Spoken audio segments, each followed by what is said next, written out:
El demonio del mal es uno de los primeros instintos del corazón humano. Edgar Allan Poe.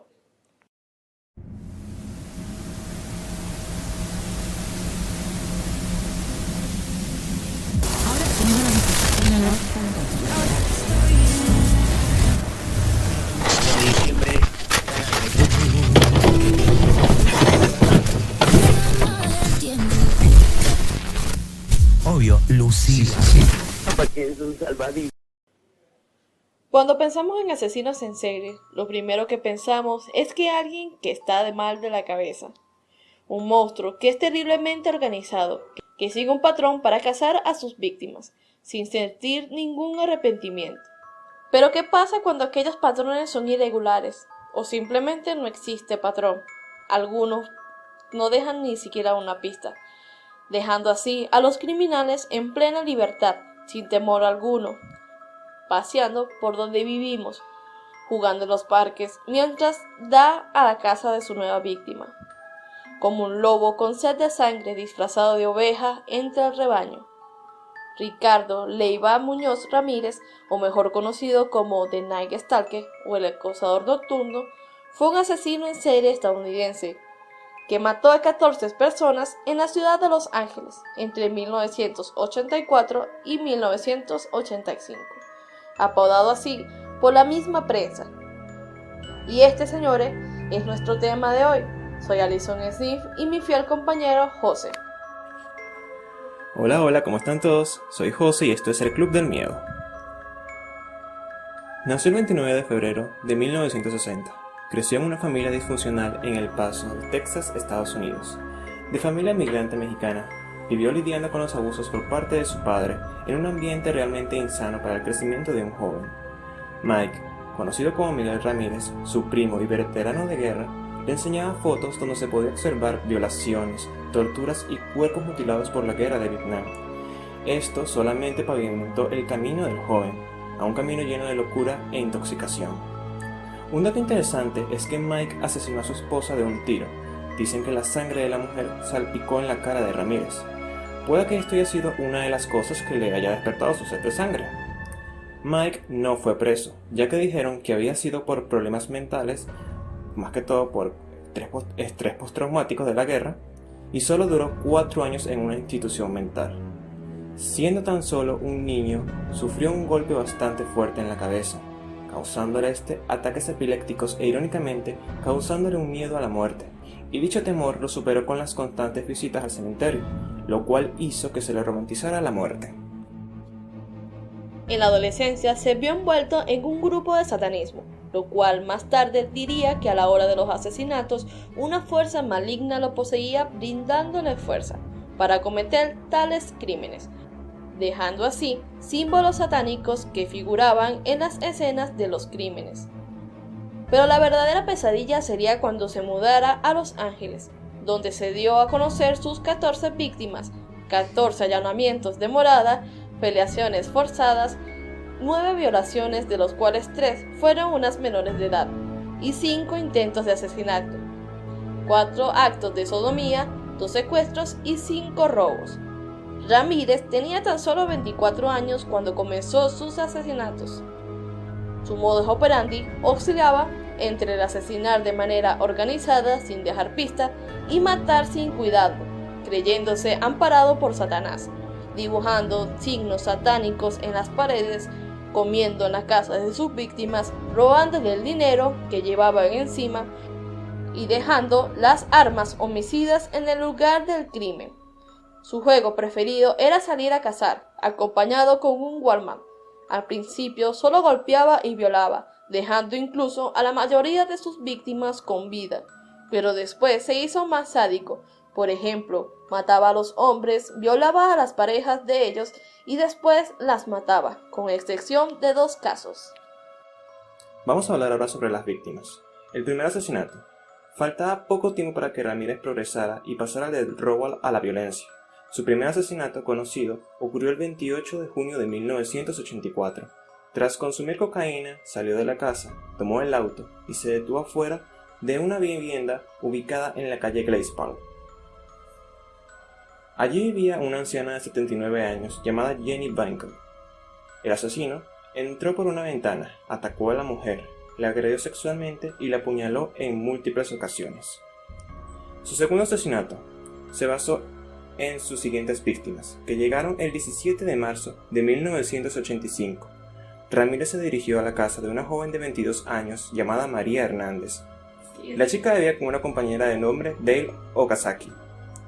Atacó a Hernández en la cochera, pero al dispararle a la chica, instintivamente colocó su mano y la bala rebotó en las llaves. La víctima cayó al suelo fingiendo estar muerta. En un descuido del asesino logró escapar. Sin embargo, su compañera no tuvo tanta suerte.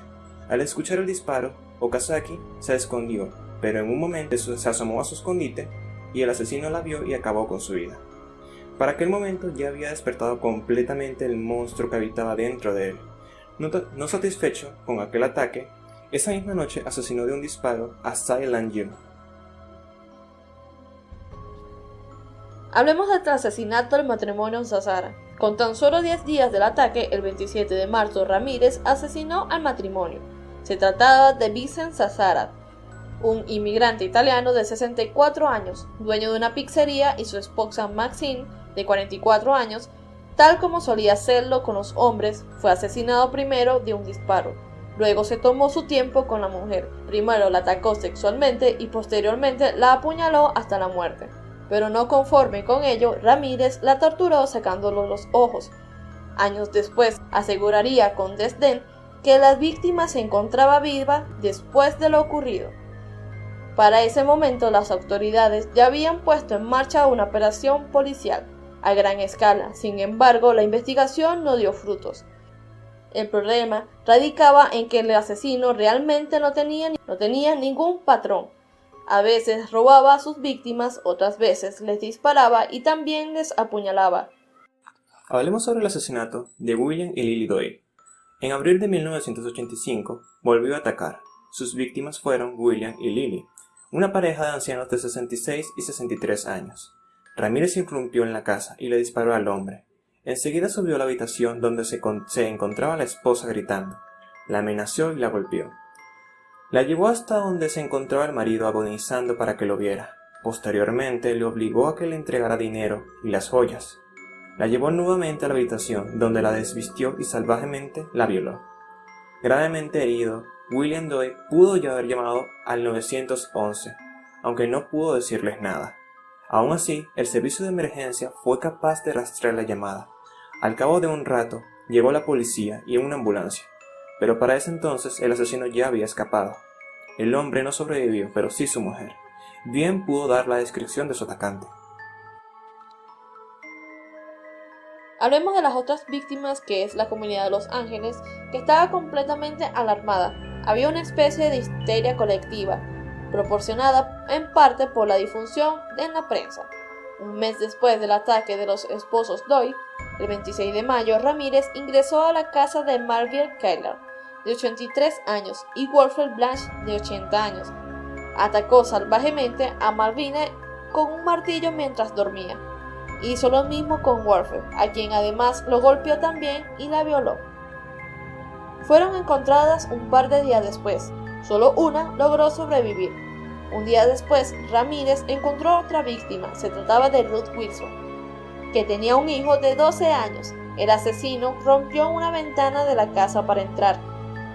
Esposó al niño y lo encerró en un armario. La mujer, creyendo que se trataba de un asalto, rápidamente procedió a darle al criminal todas las joyas y el dinero que tenía. Sin embargo, después de recibir todo ese botín, el hombre la amarró, le quitó la ropa y la violó.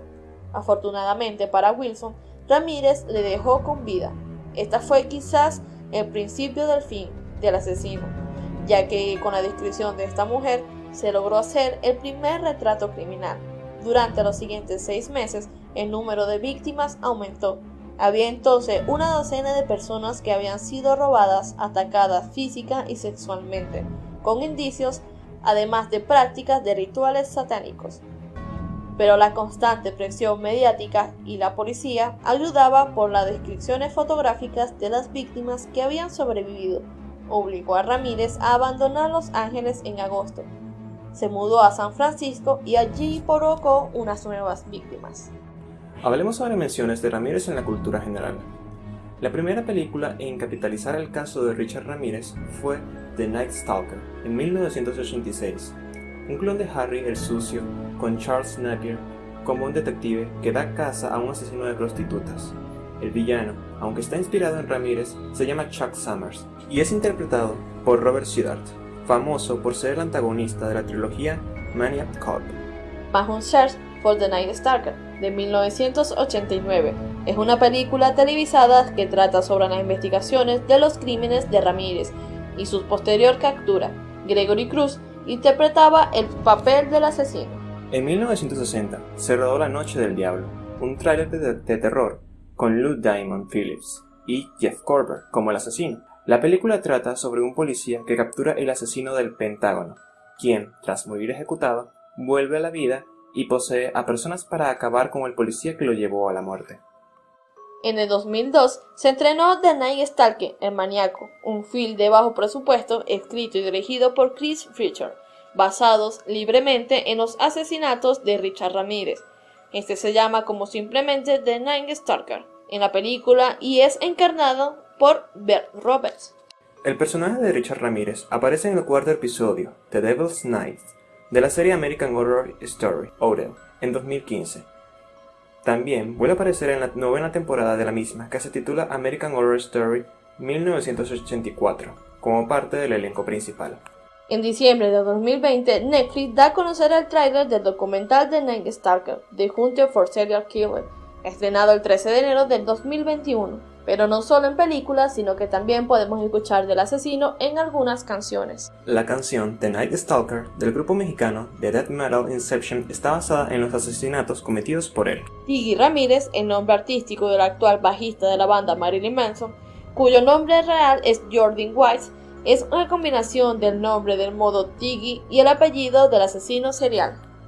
Fue mencionado también en la canción de Kamikaze del rapero estadounidense Eminem del álbum del mismo título, lanzado en septiembre de 2018, con la letra Richard Ramirez is here, serial killing every bit there is. El cantante compara su destreza, rapeando con las acciones llevadas a cabo por el asesino. Existe un sello discográfico chileno independiente del metal extremo llamado Swear to Satan, aludiendo a la frase que utilizaba Ramírez al sorprender a sus víctimas antes de atacarlas. La banda de death metal venezolana Kruger tiene un tema haciendo clara referencia a la vida y asesinatos cometidos por Ramírez. Pero bueno, estas no son las únicas, hay muchas más.